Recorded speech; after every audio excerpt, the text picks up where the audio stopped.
Rev it up and welcome to Cars Yeah, show number 1430. Don't be afraid to fail often and fail fast. This is Cars Yeah, where you'll enjoy interviews with inspiring automotive enthusiasts. Mark Green is here to provide you with a fuel injection of automotive inspiration. So get in, sit down, buckle up, and get ready for a wild ride here on Cars Yeah.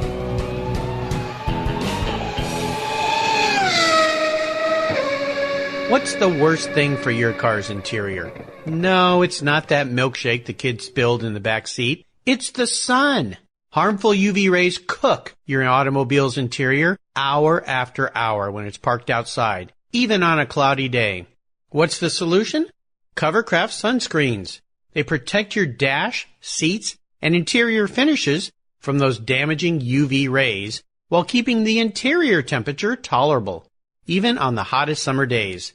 No more painfully sizzling seats and steering wheels for you. They unfold quickly and easily install, stay where you put them, and are custom patterned for an exact fit. The foam core acts as a cooling insulator, and you can get yours in different colors and finishes. And they even fold up easily and store under your seat or on the floor. I've used Covercraft sunscreens for years, and they are a fast and easy solution that protect my beloved cars when they're not in the garage. Learn more and order yours at covercraft.com. Want to protect your entire vehicle? Get a car cover from Covercraft. They have those too. That's covercraft.com and tell them Mark sent you.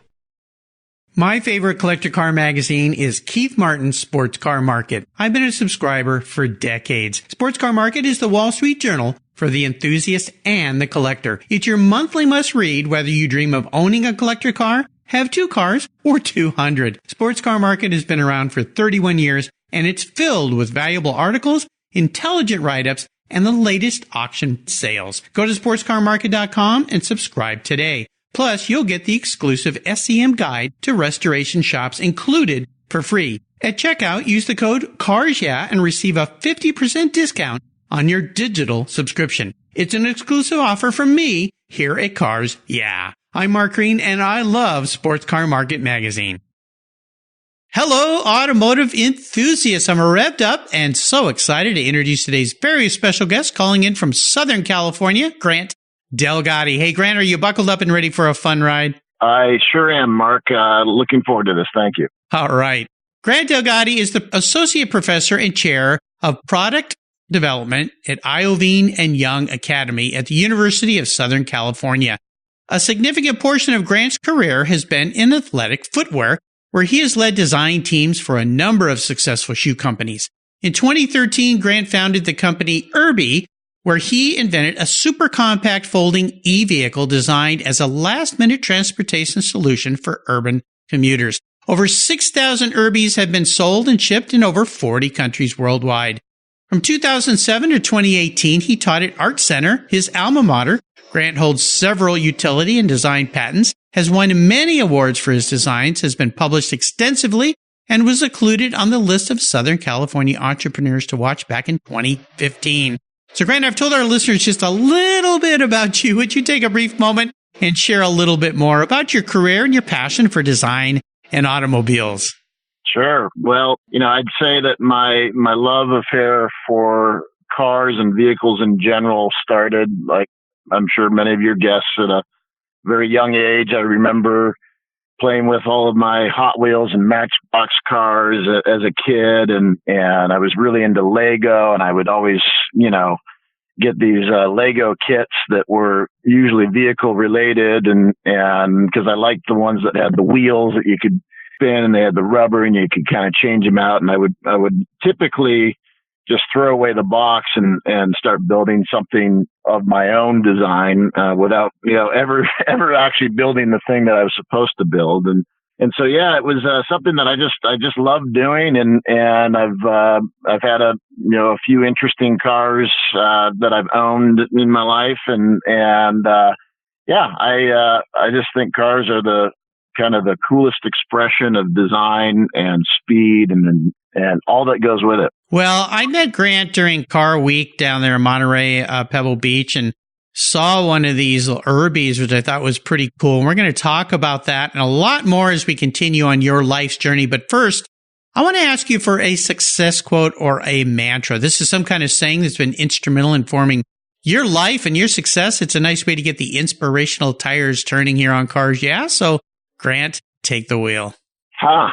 Well, I didn't know you were going to ask this one, but I have a few. I especially love some of the quotes that Henry Ford is known for, and it was interesting.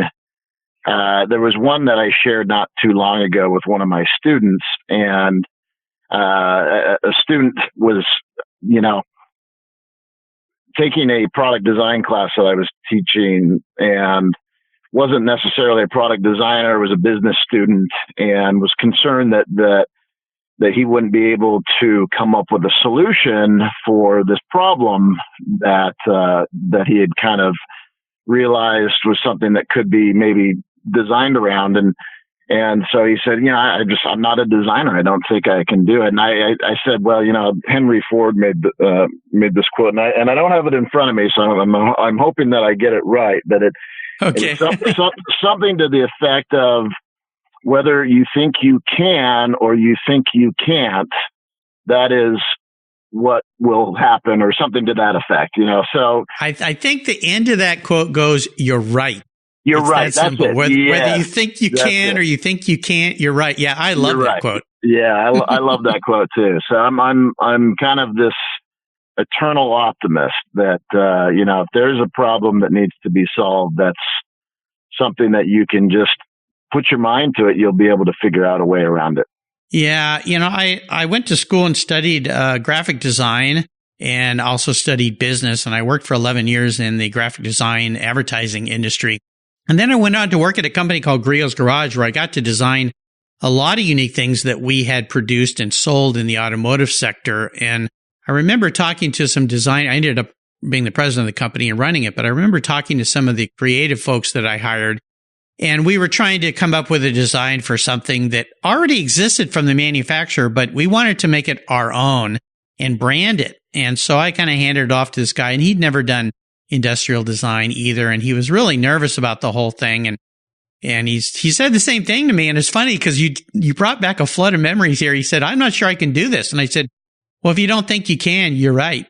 Yeah. And he kind of looked at me like, "Whoa!" And I said, "Well, there's a great quote by a guy named Henry Ford," and I used that same quote. He ended up doing a great job, kind of helped him along a little bit, but I think it's right in any aspect of life, right? If you think you can't do it, you're absolutely right. Yeah, exactly. You have to go into a project with a winning attitude. And, I think if you have this sense of pessimism, that is just going to be kind of the underlying denominator that your project will end up having. You've got to be just thinking, surely there's a way you can do this. And many times in my career, I've had, a number of individuals that have told me, well, that's impossible. You can't do that. This will never work. I would say that probably more than half the time that those comments have been made to me, I've figured out some way to solve the problem, doing it the way that I thought we could. So, yeah. Imagine if your surgeon didn't have that attitude and he cut you open and found something that wasn't quite normal. I've got friends that are surgeons, and they say many times they'll go in, an operation, and once they get somebody open, it's not what they thought it was going to be. And they certainly can't stop and go, well, never seen that before. Can't figure that one out. They just got to figure it out and get it done. So, I love that quote. It's a great quote. Henry Ford has some super quotes. How about a story that instigated your passion for cars? Is there a pivotal moment in your life when you knew you were going to be a car guy? Does it go back to those days of Lego building, or is there something else you want to share? Yeah, I think one of my earliest memories was my dad and I was a young boy. I forget how old I was, maybe 10 or so. And I remember that we had, my dad, I think, had found some parts. I think he found this old baby stroller, and we had some kind of wood lying around the house and things like that.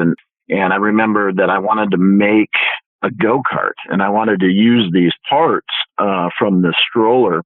So we built this thing. We kind of designed it. My dad helped me, and it was a pretty rickety thing, and it was really only meant to be kind of pushed down the alley that we lived in. And there was a handle on the baby buggy that was this thin-walled chrome metal, bar for a push bar. And we had bolted that into the body, this wood, plywood body as a roll bar. And it was kind of more like just for fun, and it was a way to actually push it around as well. At the end of our street, we lived on a really steep, aggressive hill that was not meant to be ridden down in a go-kart. But one day I remember my buddies were over, and I was feeling all confident and cool. And of course, my parents had no idea that I was planning on doing this. But I remember pushing this little go-kart of mine up to the top of this hill, and not having the kind of the wherewithal to know that the only braking system that we had was actually the little lever that was designed to lock the tire in place so that it wouldn't roll, but not slow a tire down. Ouch. And I thought, well, this is a brake, right? And so I start going down this hill, and I'm picking up speed. I'm realizing, well, I better slow this thing down. So I knew not to like jam it in place, but so I'm trying to like slowly pull this lever so it starts to touch the white rubber tires of this old stroller. And of course, the second it makes a contact with the tire, it instantly just, spins off and breaks and goes flying off like a propeller. And now I'm sitting here and I'm free coasting down this hill and gaining speed, and I have no brakes. So I knew I had to take the widest turn possible into the street that we lived on, and I did. But when I did, the two outer tin-clad wheels simultaneously bent at 90 degrees, and the axle bolts dug into the ground and caused the entire thing to roll over. And so the actual little push bar that we had designed as a roll bar came in handy, because I'm sitting there sliding down this street upside down with this roll bar, saving my life, which in retrospect was a pretty good thing.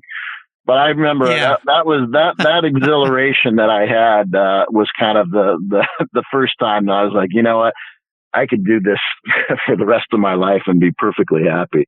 Yeah. Just learned a little bit about proper design and forces of gravity, and maybe a little baby buggy wasn't quite designed for those speeds or those cornering speeds either. No. Oh my gosh. Well, I'm glad you're still with us. I think a lot of kids have probably done stuff like that. So yeah, absolutely. I did take that into my later years in life. So I've actually, you might not have known this ahead of time, but I've actually been in 4 of the Red Bull soapbox races that as an adult. Yeah. Okay. And so I have kind of taken that sort of that fondness of being on a very small gravity vehicle, and I was clocked at 40 miles an hour going down the streets of Los Angeles one time. Oh my gosh! In a Winnebago dressed as Dark Helmet from Spaceballs. I've seen a few good YouTube crashes of the Red Bull events. Yeah, those are crazy, wild. Well, there you never know where your skill and experience will take you in the future. So there you go. Right. Let's take a look at some of the roads you've driven down, talk about a big challenge or a big failure. Kind of walk us through a time that was a struggle, but more importantly, what was the learning lesson there that you came out of in a positive way on the other end? Yeah, I've actually given a lecture on failure, and it's funny that you said that, because my license plate on my car actually says "fail often," so it's an appropriate question for me.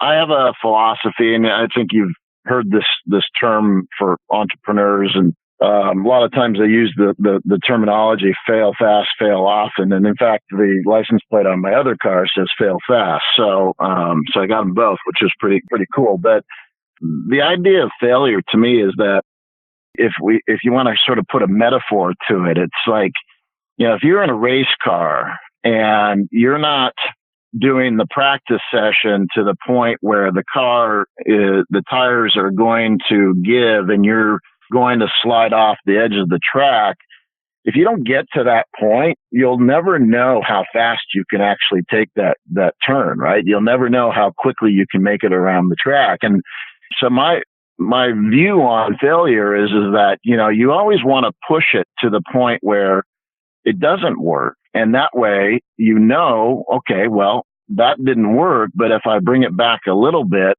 I can solve this problem in a certain way where it is going to work and it's going to do it the fastest or the best or the most efficient or whatever it is that you're trying, to figure out. You're going to be able to figure it out because of the multiple failures that have gotten you there. Well, take us down a path of, let's say, some point in your career where you met up with something like that. Walk us through that, the specifics of that, and then again, tell us what was the lesson there so you could come back a winner. Yeah, and sometimes you can take failure too far, and you get to the point where maybe you could fix it, but for whatever reason, it's not going to allow you to do that. And one of the examples that I've given in my career, so I was in the footwear industry for many years, and my last sort of job as an employee of a company, I was head of design at Vans shoes, and I decided at one point in my career while I was working at Vans that I wanted to kind of step out and do my own thing and become an entrepreneur. And I had an idea for this really interesting kind of revolutionary new way of building shoes and a way of attaching an upper to a sole using a mechanical attachment as opposed to the traditional method, which is bonding or, gluing a sole onto an upper. The way that it worked, it allowed the sole then to be taken off and on. And so there was a few benefits to that. There was the consumer was able to actually purchase shoes in parts. So you could buy different uppers and one sole, and you could interchange the uppers with the sole, or you could buy one upper and a bunch of different colored soles. And that way you could, have the same upper, but then, match your sole to whatever outfit you were wearing that day. So there's kind of these sort of cool customization, benefits to the idea. But then also on top of it, because it was able to be mechanically removed from the upper, it allowed the soles then to be made with a recyclable material. So it was a very sustainable product as well. So when you wore through the sole, you could take the sole off and send it in, and we would send you a new sole, and then that sole would be able to be reground and reused in the injection molding process that made the soles. And so there's these really cool sort of, features that it had, and I was able to get an investor to invest in the company, and we had lots of retail stores that loved the idea and had kind of made some initial orders, and we were testing the product out, and everything was working great. And I had all my friends and family that were wearing the shoes for about 6 months or so with no problems.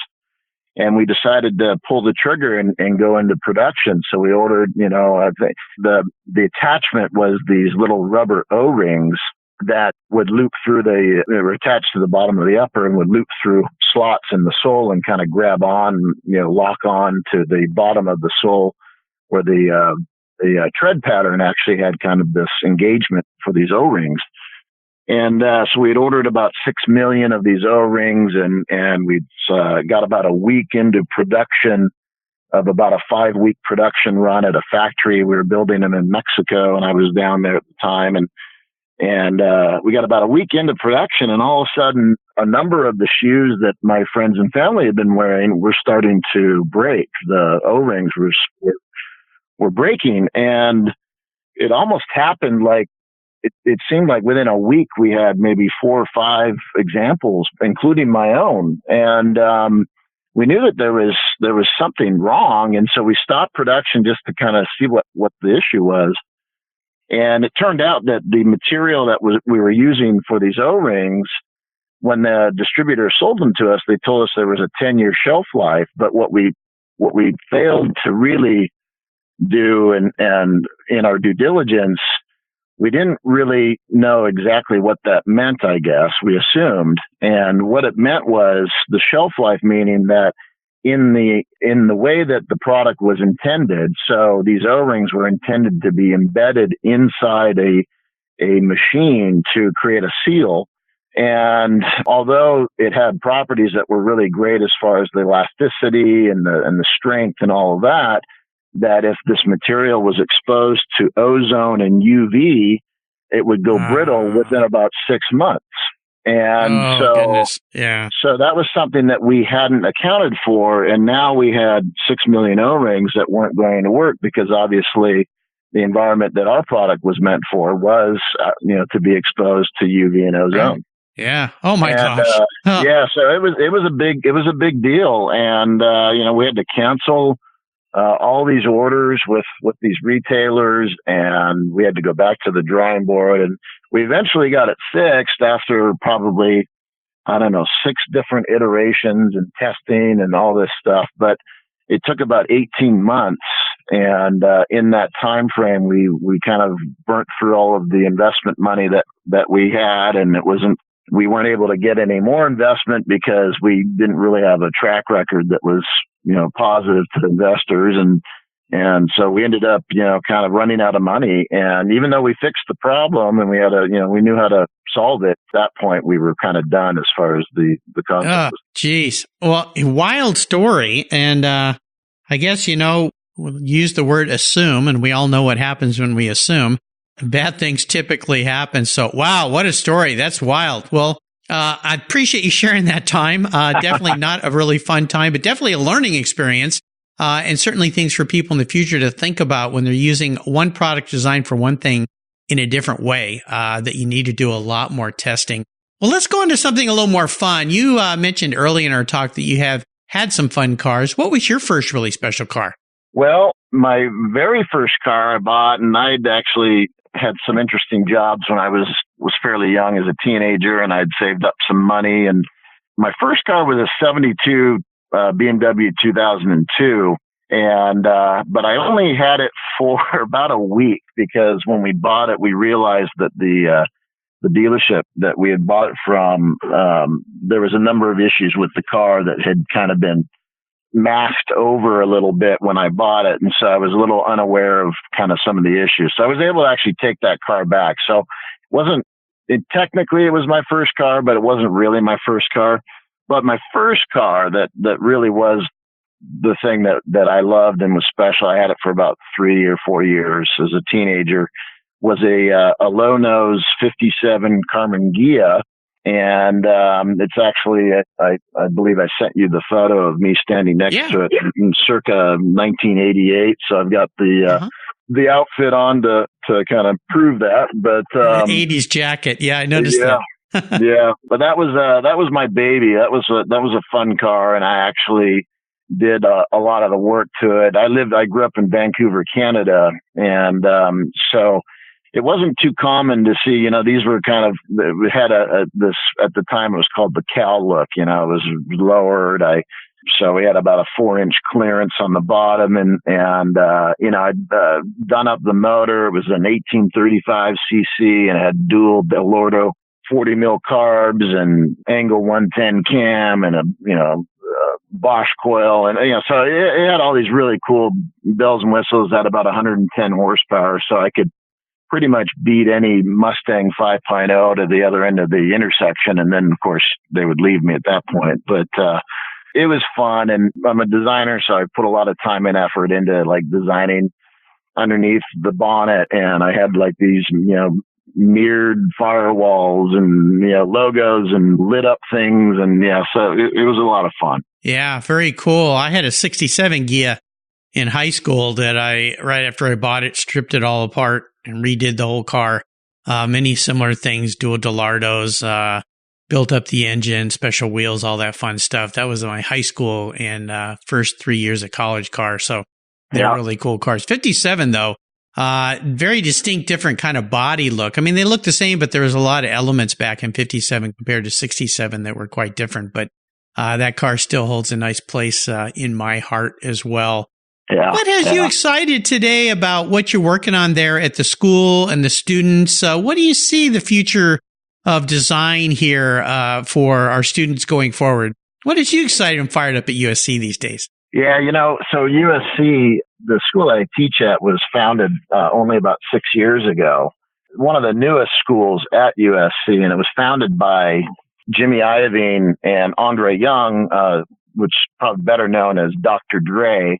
These guys, they had founded the company Beats and sold it to Apple. And when they sold it to Apple for, a lot of money, they kind of they wanted to give back, but also they realized that when they were running this company, they were looking for students that were good designers, but also had a real good head on their shoulders for technology and engineering and kind of all of the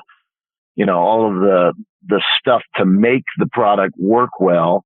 But then they also were looking for students that had those things, but a good head on their shoulders as far as business and entrepreneurship and understanding kind of the customer and the consumer and things like this. And so they were always looking for talent to come and to hire and bring into the company that had kind of this nice spectrum of education where they not only had design, but also technology and business. And they weren't really finding schools that were focused on the intersection of those three things. And so when they sold the company, they decided to partner with USC to found a school that specifically looks at bringing up students and giving them an education in not one of those things and going super deep into them, but actually where those three things converge, and it becomes a really interesting opportunity for students to have kind of this broad spectrum understanding of how those three different entities really work together. And that's what we're focused on at the school and teaching. Very cool. Well, USC has a special place in my heart. My late father-in-law went to school there. Loved that school.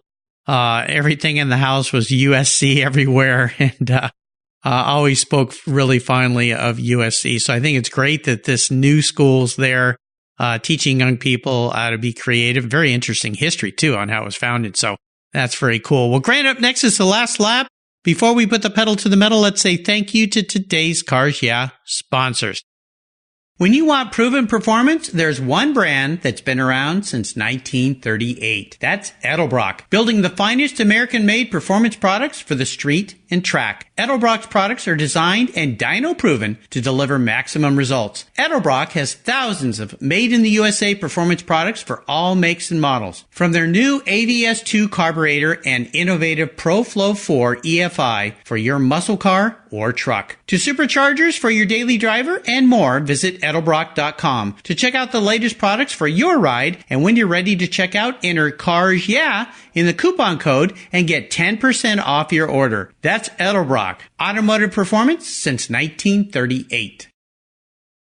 You take care of your cars, but who takes care of your investments? Tune-ups aren't just for engines. Updating your financial plan is important too. Your GPS may take you from A to B, but it won't help you on the road to financial freedom. For that, you need a good co-pilot and a very trusted advisor. Chris Kimball, CFP, is just the man for the job. He'll guide you down that road without driving you crazy. For over 25 years, Chris has helped people just like you and me with their financial planning and investments. With a master's degree in financial services, he is eminently qualified, and he's a car guy too. Learn more at chrisvkimball.com or call 866-ON-A-PLAN. Securities through Money Concepts Capital Corp., member FINRA SIPC. CK Financial Services is not affiliated with Money Concepts Capital Corp. Are you looking for a way to get your products or services into the ears of thousands of automotive enthusiasts around the globe? I can help. This is Mark Green here at Cars Yeah, and I'd be honored to be an influencer and ambassador for your brand in a unique and personal way. 5 days a week, thousands of subscribers and listeners enjoy the Cars Yeah podcast and website. Contact me today and I'll show you how at mark@carsyeah.com or connect with me through the Cars Yeah website at carsyeah.com. All right, Grant, we're back, and I have a bit of an introspective question for you. For a creative guy like you, I'm very interested to hear how you're going to answer this. If you woke up tomorrow and you were manifested as a car, a vehicle, what would Grant be and why? What would I be if I woke up and I was a car? It's very interesting. I would probably want to wake up and find myself being a Lamborghini Miura. Okay, nice. And the reason why I think I would want to be a Miura is that it is, for me, one of the cars that is, I just saw one the other day, and it's kind of like, it's one of these cars that I've seen throughout my life. A lot of different car shows you'll go to, and there a lot of times there'll be one there. And it's really the one car that I can look at I could probably look at it for hours, and I could always find something new about it. There's always something that went unnoticed the last time I looked at it, and it sort of reinvents itself every time I see that car. And if I'm ever in the financial position to own one, I will definitely own one, because it is absolutely one of my favorite all-time cars. But it is a timeless design. It's sexy. It's beautiful. It's the lines I feel are on that car, something that just really can't be created with kind of the modern technology, the way that they're creating cars digitally now. I don't think it just feels like it was literally sculpted by a master sculptor. And, that's it. For me, that would be it. Yeah, the Lamborghini, one of the most beautiful cars I think ever made. It's just absolutely outstanding, and probably one of those bucket list cars for so many people because they're just, they're so cool. So I love it. Yeah, the Miura, one of the most beautiful cars out there. Well, we are entering the last lap here, and I'm going to fire off a series of questions and ask you to give our listeners some very quick blips of that Miura throttle. So here we go. What's the best automotive advice you've ever received? Take it to the limit and learn to steer with the throttle.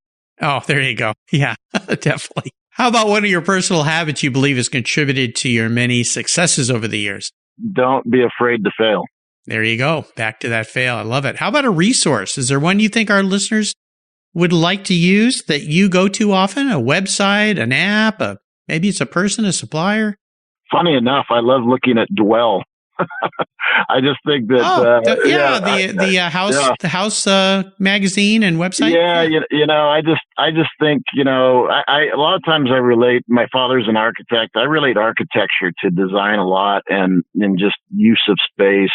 I think there can be a lot of crossover between great automotive design and great spatial design, and so for me, I get a lot of inspiration from looking at Dwell.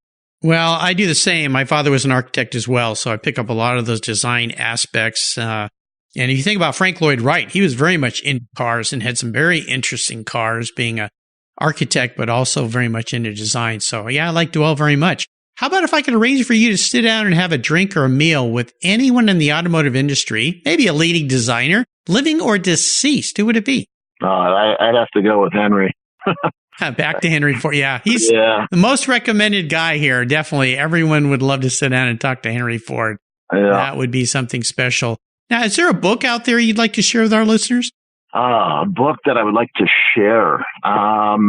It was funny. I was diagnosed only about 9 months ago having ADD for the first time in my life. And I found this because my son actually was diagnosed, and it turns out that it's very much a hereditary thing. And the one thing that I was kind of robbed of growing up and until recent years is the fact that I've always had a real difficult time reading, and because of this, and so I found myself, unfortunately, not reading as much because I just didn't enjoy reading.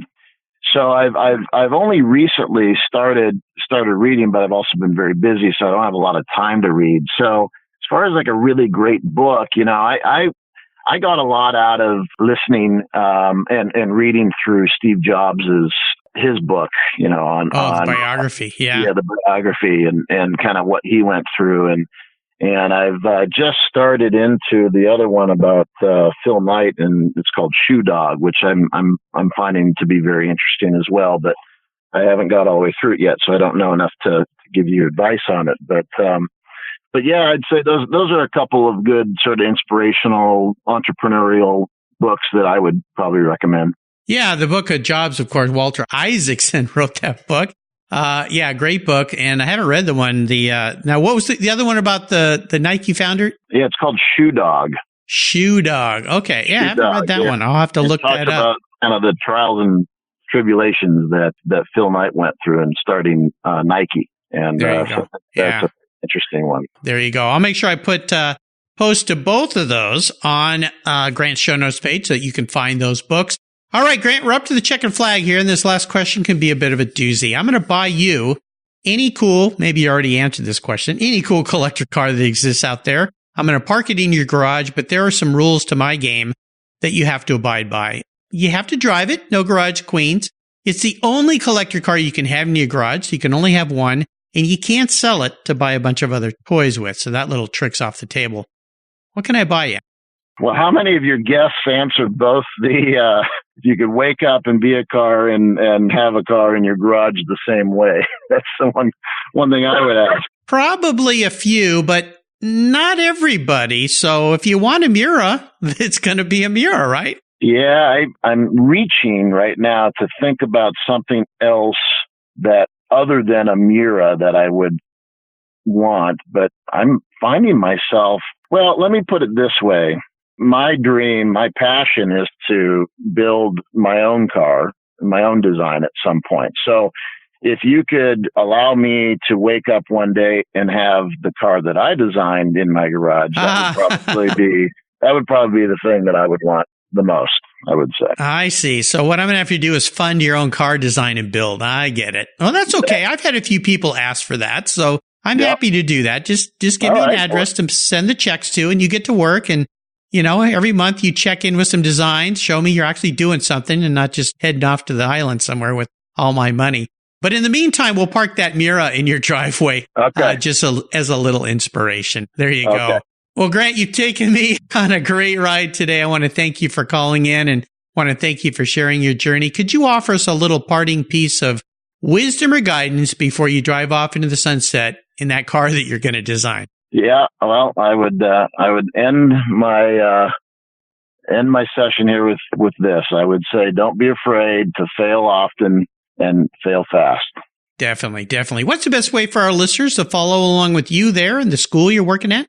Well, you could follow along Iovine and Young Academy. We have all the different social media feeds that would probably be the best way. People could always reach out to me directly. It's my last name, Delgatty at usc.edu. Be happy to follow up with any questions anyone might have. And yeah, I've enjoyed this time very much. Thank you, Mark. You're welcome. And thank you for being so generous today with your time. I know you're on your way to an event, but I appreciate you pulling over and talking with me today. Until you and I talk again, I'll see you down the road. Sounds good. Thank you, Mark. Thank you. Hey, Mark Green here from Cars Yeah. Did you know you can now see me on the Cars Yeah TV show? It's a weekly visit to some of my past Cars Yeah podcast guests, and I take you along for the ride. You go behind the garage door and into their lives, their businesses, and you get to see what makes them successful. With tens of millions of viewers, Cars Yeah TV is making its mark. Cars Yeah TV is available on MAV TV and Lucas Oil Racing TV. You'll find MAV TV on Direct TV, Fubo TV, Fios by Verizon, or you can stream it through Lucas Oil Racing Television online. And they said I only had a face for podcasting. Thank you so much for joining us on today's ride here at Cars Yeah. Drive on over to carsyeah.com to find show notes and inspiring automotive fun. Download your free copy of Filler Up, a fun book filled with gorgeous photographs of fuel filler fun, including quotes from more inspiring automotive enthusiasts. Download your copy today, and we'll see you next time on Cars Yeah!